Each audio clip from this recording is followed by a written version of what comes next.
Okey, Assalamualaikum dan salam sejahtera. Okay, hari ini kita akan buat ulang kaji untuk bab 2, tingkatan 4 iaitu trend semasa dalam perniagaan. Okey, bab ni pun dia sangat panjang juga dan banyak macam memeningkan sikit lah sebab dia lebih kepada macam mana kerajaan bantu peniaga-peniaga di Malaysia.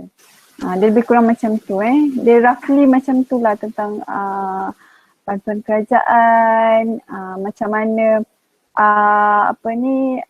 persekitaran perniagaan mempengaruhi perniagaan. Itu maksud dia trend semasa dalam perniagaan. Jadi dalam bab ni awak akan mengenal pasti apa dia peranan kerajaan dan memahami apa dia aspek-aspek yang dapat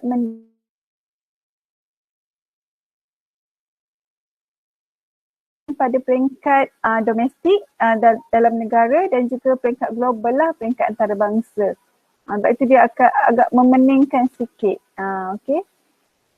Jadi pertama sekali yang awak kena tahu adalah peranan-peranan kerajaan dalam menangani isu-isu tempatan negara dan selantang. Okey. Ini adalah antara agensi kerajaan yang membantu perniagaan, okey, seperti MITI ataupun Kementerian Perdagangan Antarabangsa Industri, KPDNKK, Matrade dan juga Bank Negara Malaysia. Okey, Bank Negara Malaysia biasa adalah bank yang memang dia yang akan berperanan meningkatkan kestabilan kewangan negara dan mengawal selia sistem pembayaran negara, dan dia juga yang mengawal bank-bank di Malaysia. Semua bank-bank perdagangan di Malaysia ini dikawal oleh Bank Negara Malaysia. Betul, kena tahu apa fungsi Bank Negara Malaysia ni. Selain daripada buat duit, mereka juga yang akan berperanan meningkatkan kestabilan kewangan negara dan mengawal selia sistem pembayaran negara. Okey, peranan kerajaan pusat kita boleh tengok daripada 4 aspek ni. Ada tiga aspek ni. Yang pertama aspek perundangan, kedua aspek kewangan dan ketiga aspek perkembangan aktiviti perniagaan. Okey, untuk aspek perundangan, kerajaan dia akan menggubal undang-undang dan mewujudkan undang-undang. Mereka juga akan buat undang-undang untuk perlindungan pengguna dan juga pelepasan cukai. Ini ada aspek perundangan. Okey, untuk perlindungan pengguna, okey, kita tengok apa dia tujuan perlindungan pengguna ini diwujudkan untuk menjamin keselamatan pengguna daripada aspek makanan, kesihatan, hak pengguna untuk mendapat ganti rugi dan juga melindungi pengguna untuk mendapatkan persekitaran yang bersih. Okey, pelepasan cukai pula yang diwujudkan oleh kerajaan. Okey, seperti inilah taraf perintis, elang cukai, potongan cukai, pengecualian cukai dan juga elang pelaburan semula. Okey, ini adalah jenis-jenis pelepasan cukai yang diwujudkan oleh kerajaan kepada peniaga-peniaga di Malaysia.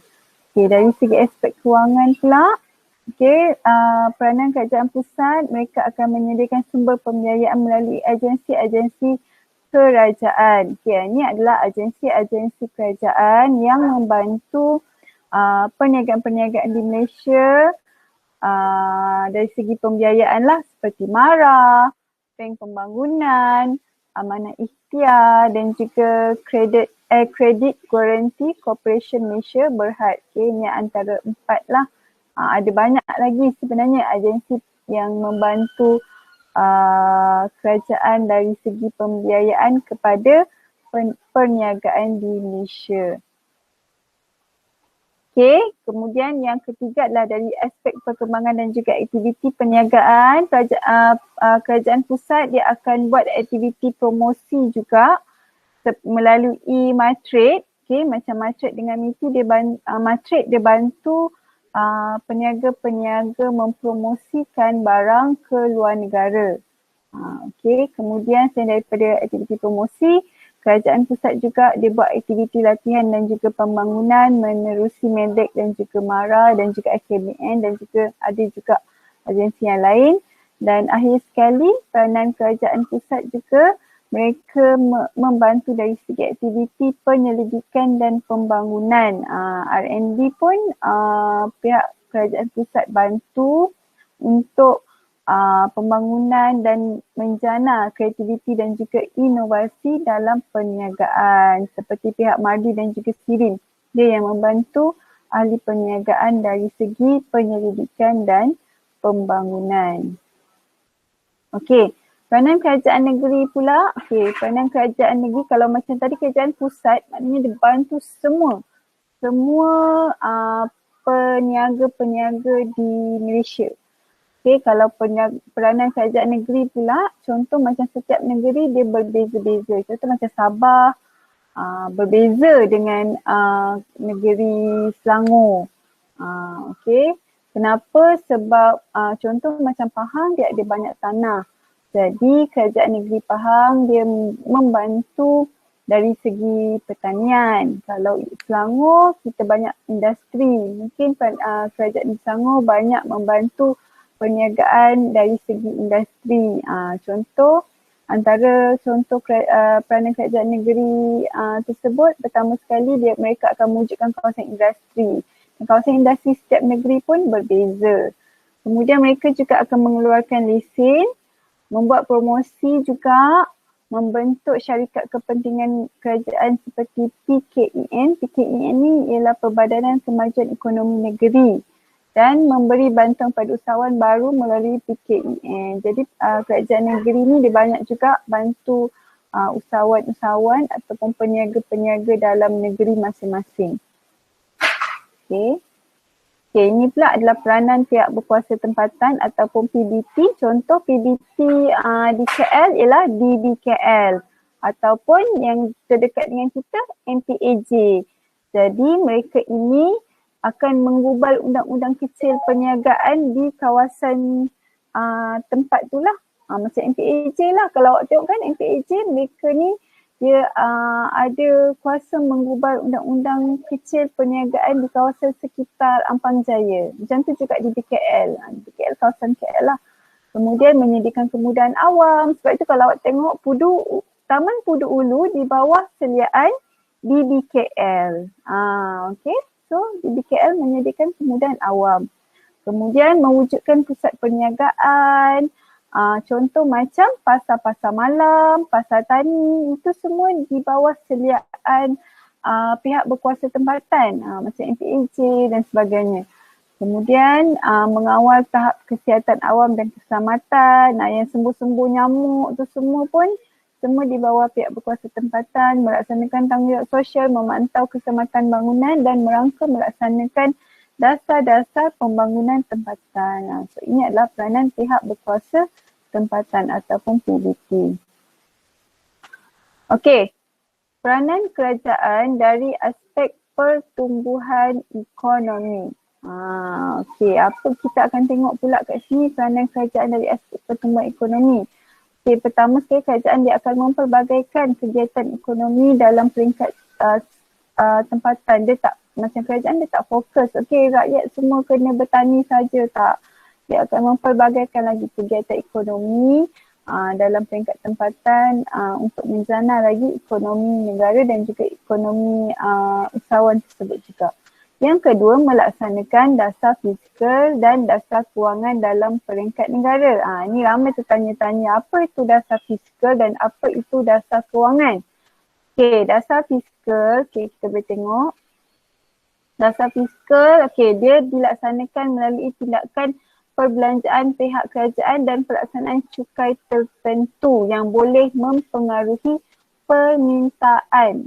Kesannya perniagaan akan berusaha meningkatkan pengeluaran barang atau perkhidmatan tertentu dan seterusnya meningkatkan pendapatan penduduk setempat.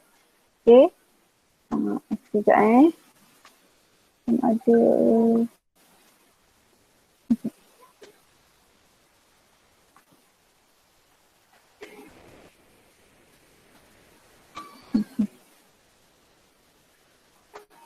Okay, so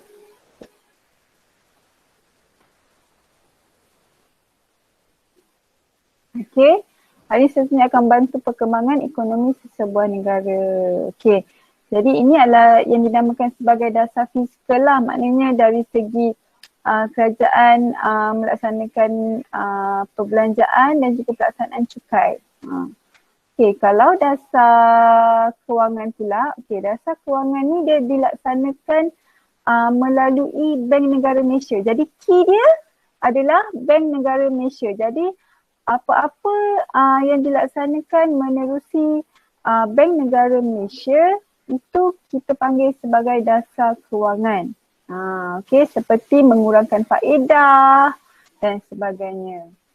Itu dinamakan sebagai dasar kewangan. Okay, dasar fiskal tadi yang inilah perbelanjaan negara, pemberian pelepasan cukai dan sebagainya, itu dasar fiskal. So key, awak kena ingat key lah. Kalau dasar kewangan, Bank Negara Malaysia. Kalau dasar fiskal, perbelanjaan negara dan juga pelepasan cukai. Belanja dan cukai. Itu adalah dasar fiskal. So kena ingat key. Itu melaksanakan dasar fiskal dan dasar kewangan.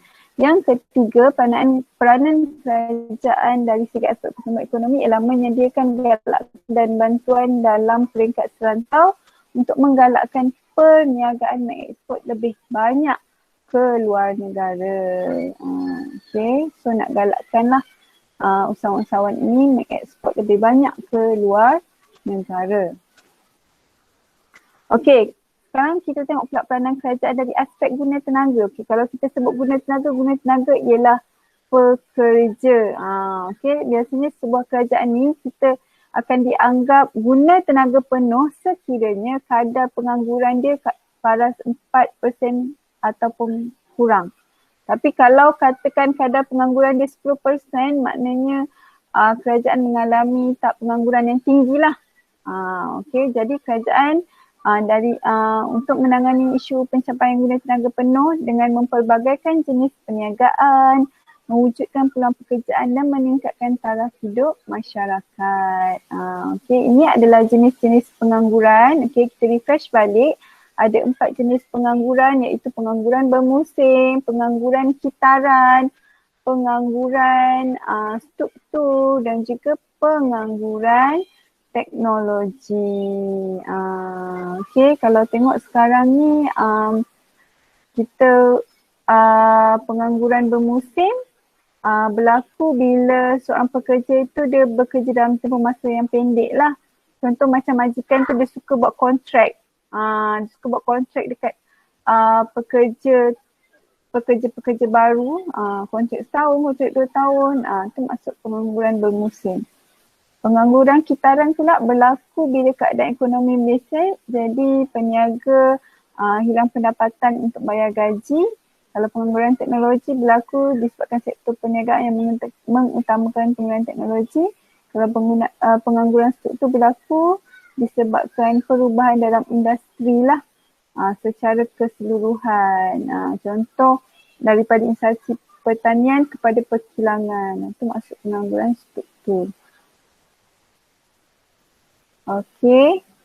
Cara mengatasi pengangguran ni. Kalau pengangguran bermusim, kerajaan dia akan bagi insentif lah kepada majikan untuk membenarkan majikan ni membenarkan pekerja tu terus bekerja. Contoh macam sekarang ni kerajaan dia bagi insentif kepada majikan, maknanya subsidi lah. Dia bayarkan gaji pekerja agar majikan mampu membayar pekerja dan tak buang pekerja dalam pandemik COVID-19. Kalau pengangguran teknologi dalam mengekang kemelesitan ekonomi, itu pengangguran kitaran memang kerajaan yang akan berusaha mengekang kemelesitan ekonomi. Kalau pengangguran struktur pula, kerajaan akan membuat perancangan ekonomi sesuai dengan trend perubahan ekonomi dan juga perniagaan. Okey. Peranan kerajaan dari segi aspek ekonomi pula. Okey, dari aspek ekonomi ni kita boleh tengok kepada dua situasi. Inflasi dan juga deflasi. Inflasi semua orang tahulah, inflasi adalah fenomena kenaikan harga barang. Okay, cara menangani dia, okay, pertama kerajaan akan mengawal kenaikan harga barang, meningkatkan kadar faedah untuk menggalakkan lagi rakyat menyimpan duit. Bila rakyat menyimpan duit, kuranglah rakyat beli barang.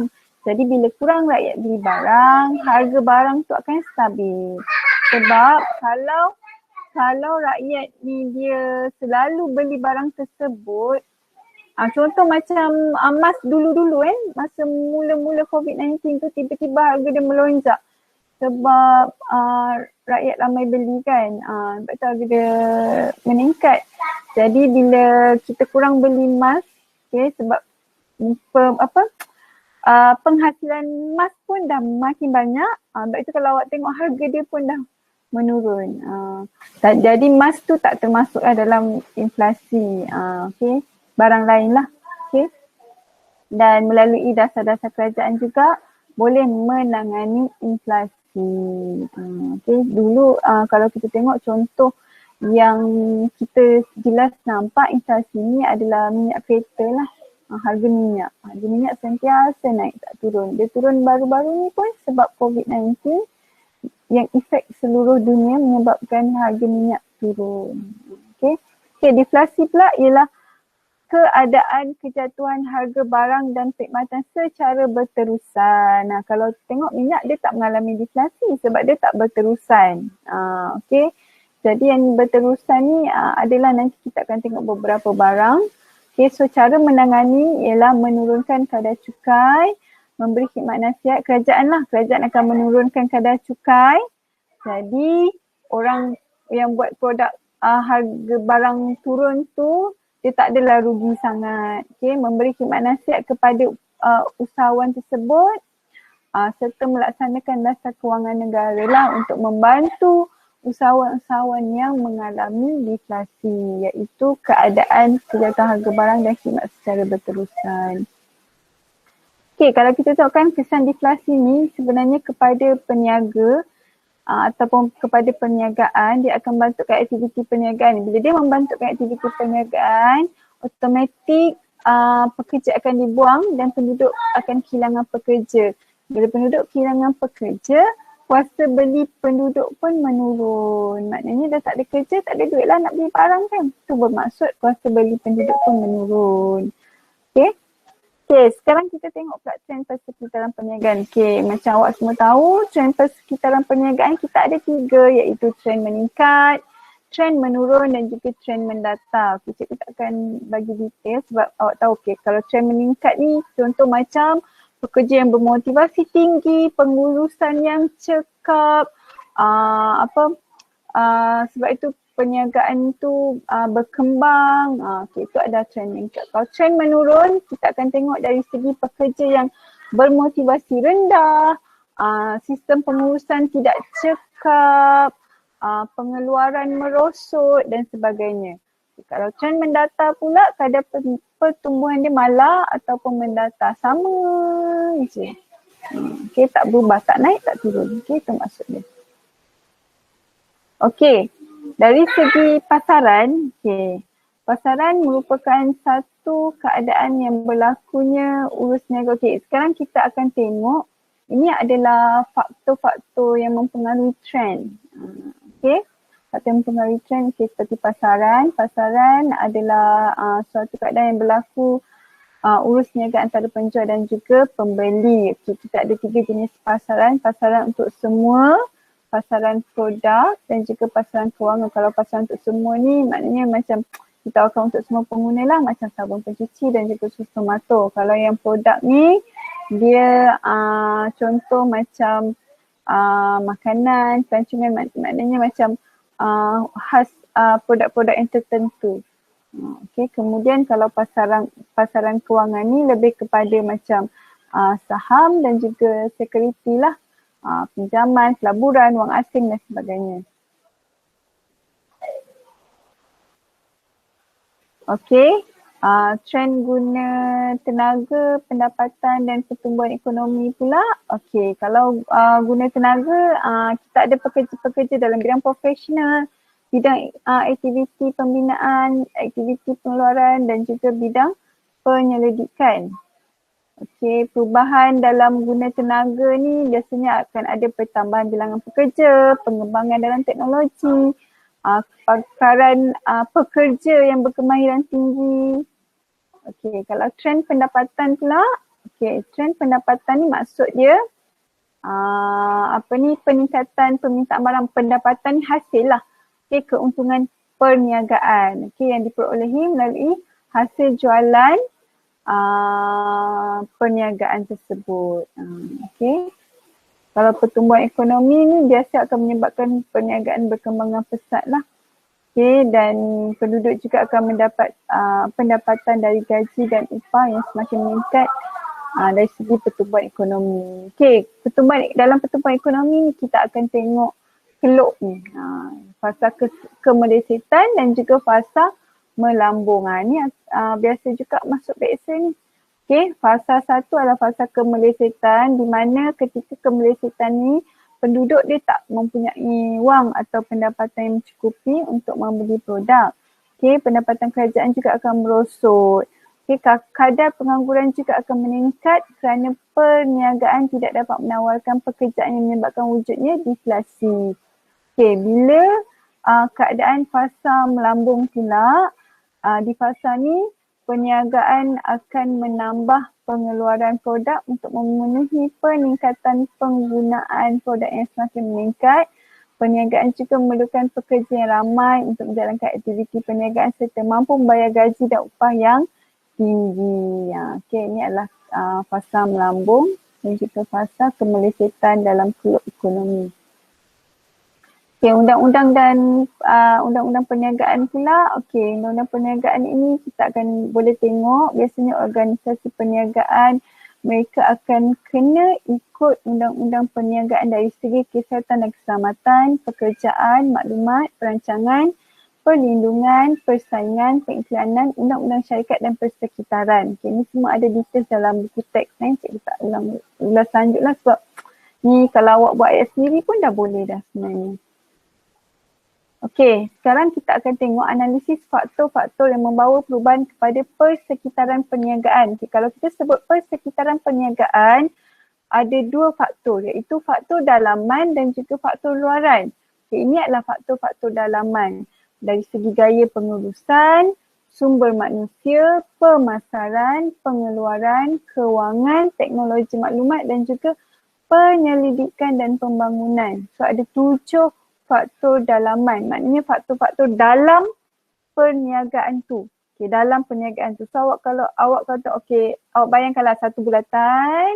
Okay, dalam perniagaan tu terdapat gaya faktor yang mempengaruhi perubahan persekitaran dia tu. Faktor dalam perniagaan tu ialah gaya pengurusan, sumber manusia, pemasaran, pengeluaran, kewangan, teknologi maklumat dan penyelidikan dan pembangunan perniagaan itu sendiri. Okey, kalau luar pula kita panggil sebagai faktor luaran.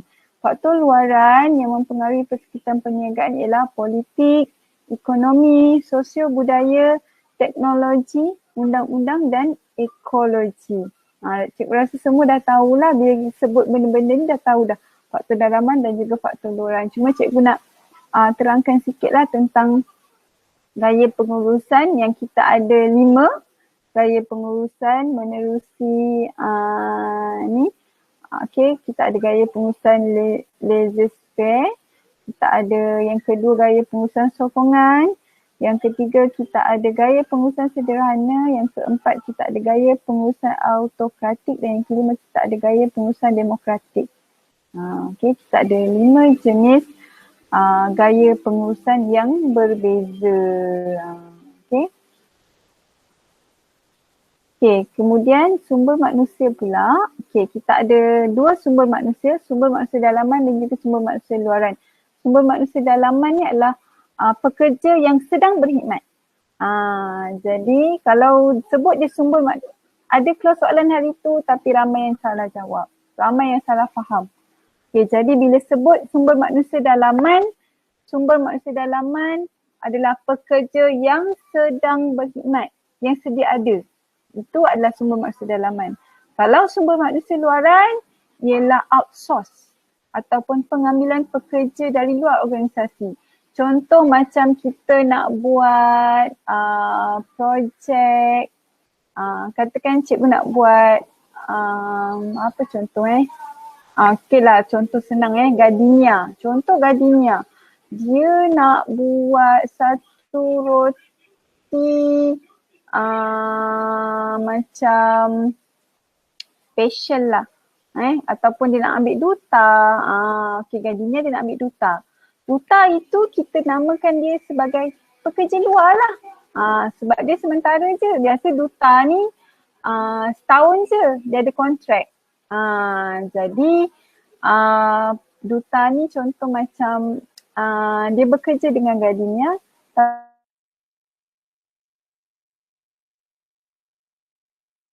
promosikan satu roti baru. Jadi itu maksud sumber manusia luaran. Jadi awak kena tahulah perbezaan di antara sumber manusia dalaman dan juga sumber manusia luaran. Kalau kelebihan sumber manusia dalaman dia akan memotivasikan pekerja sebab dia memang sedia ada bekerja. Pekerja lebih memahami budaya organisasi, maklumat pekerja yang masih dia ada. Kekurangannya cuma dia tak ada membawa idea barulah. Kekosongan jawatan dan pengetahuan dia stereotip sebab dia dah biasa. Kalau yang pekerja luaran ni pula, kelebihan dia akan melangkah idea yang baru, ada kemahiran yang baru, dia ada semangat yang baru. Sebab dia baru kan. So kekurangan dia kena ada program induksi lah memperkenalkan tentang perniagaan kita, mengambil masa untuk memahami budaya organisasi dan kos merekrut yang tinggi. Okay.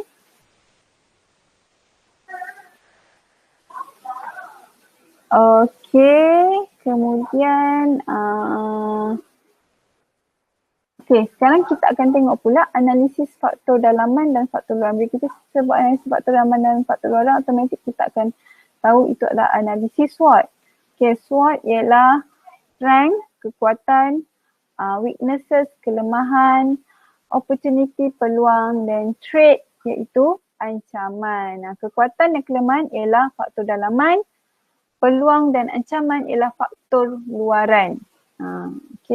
Biasanya strategi-strategi yang ada ialah kekuatan peluang, kelemahan peluang, kekuatan ancaman, kelemahan ancaman. Maknanya kombinasi di antara luaran dan dalaman. Kalau kita balik kekuatan peluang, nampak kekuatan peluang, kelemahan peluang. Kekuatan ancaman, kelemahan ancaman. Maknanya campuran di antara faktor luaran dan juga faktor dalaman. Kesan perubahan persekitaran terhadap, ni yang last. Kesan perubahan persekitaran terhadap organisasi perniagaan. Dari aspek pasaran, kesan dia ialah akan adanya perubahan fashion dari hidup pengguna, lambatkan barang import serta pembangunan dalam teknologi. Itu adalah kesan perubahan dari aspek pasaran. Kalau kesan perubahan dari aspek trend pula, dia akan meliputi kesan terhadap guna tenaga, pendapatan dan pertumbuhan ekonomi. Kesan perubahan dari aspek undang-undang pula ialah melindungi perniagaan dari sebarang penipuan, mewujudkan sistem perniagaan secara adil dan melindungi hak semua pihak dalam perniagaan. Sekarang kita akan tengok pula contoh-contoh soalan yang berkaitan dengan bab 2 cerita 4 ni. Tengok soalan yang pertama ni.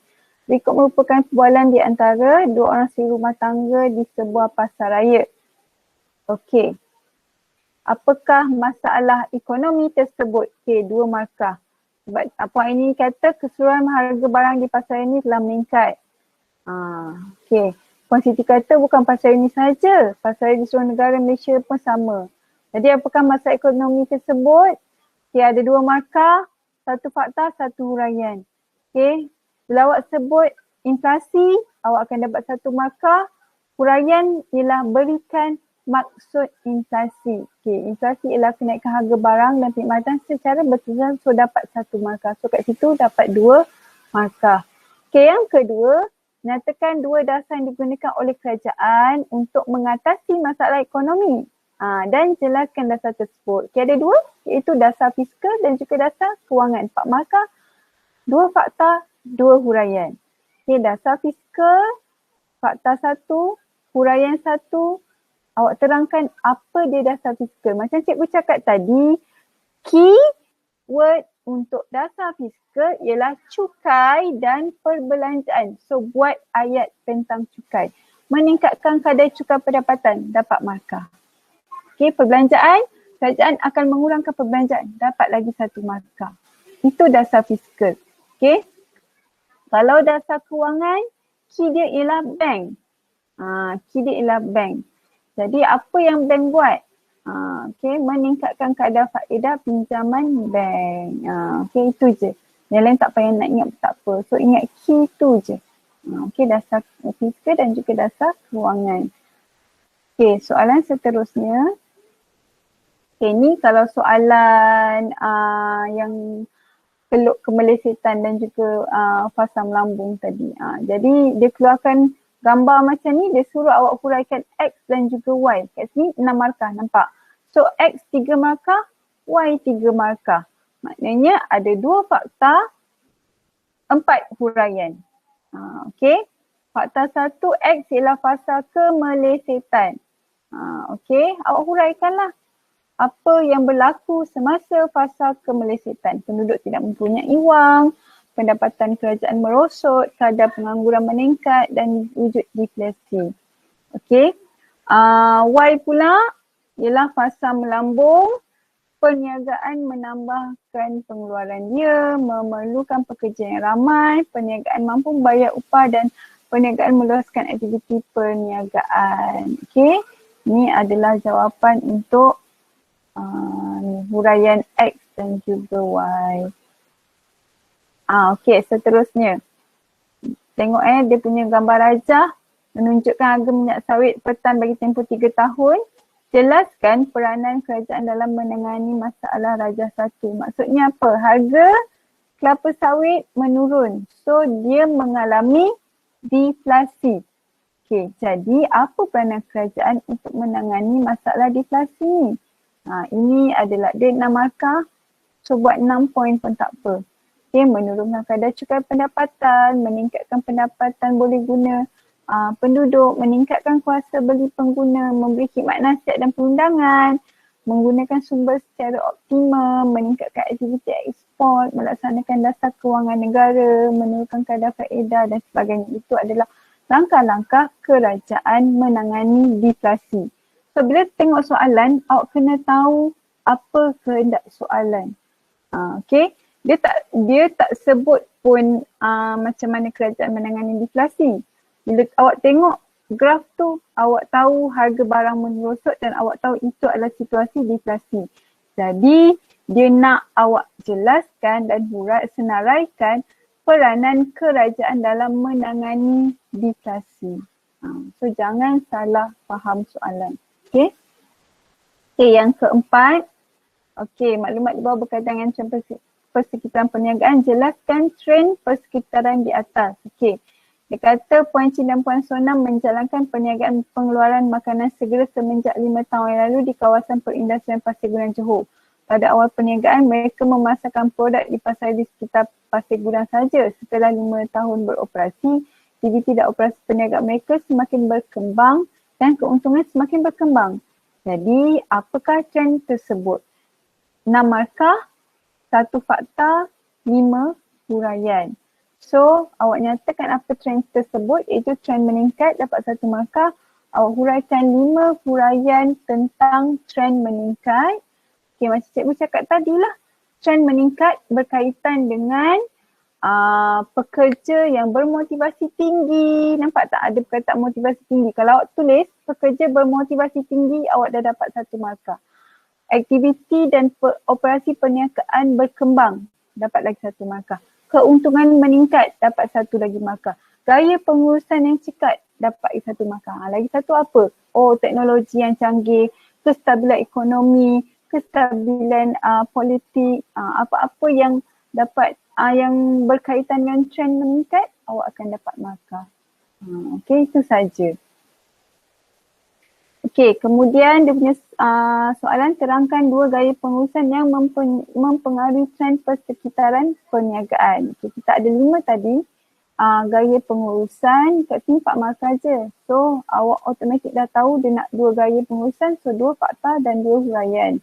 Kita ada gaya pengurusan sokongan, kita ada gaya pengurusan sederhana, gaya pengurusan autokratik, gaya pengurusan demokratik dan juga gaya pengurusan laissez-faire, dan setiap itu kena ada huraian.